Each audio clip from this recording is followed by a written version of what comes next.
আমি রাজনৈতিক দলগুলোর প্রতি একটা আহ্বান জানাতে চাই, একটা দীর্ঘ লড়াইয়ের পর বাংলাদেশের মানুষ যেমন ফ্যাসিবাদের করাল গ্রাস থেকে মুক্ত হয়েছে, রাজনৈতিক দলের নেতা কর্মীরাও একটা দীর্ঘ সময় সেই ফ্যাসিবাদের দ্বারা নির্যাতন নিপীড়নের শিকার হয়েছেন।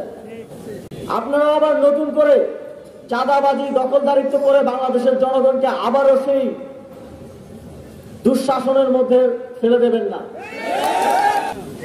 আপনারা জানেন যে শেখ হাসিনাকে বাংলাদেশে ফিরে আনার জন্য দিল্লিতে চিঠি পাঠানো হয়েছে।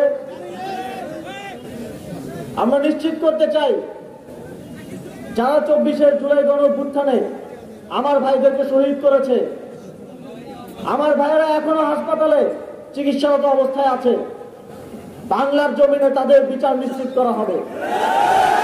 তাদেরকে এমন দৃষ্টান্তমূলক শাস্তি নিশ্চিত করা হবে যাতে বাংলাদেশে আর কখনো কোনো স্বৈরাচার, কোনো ফ্যাসিবাদ মাথা চাড়া দিয়ে উঠতে না পারে।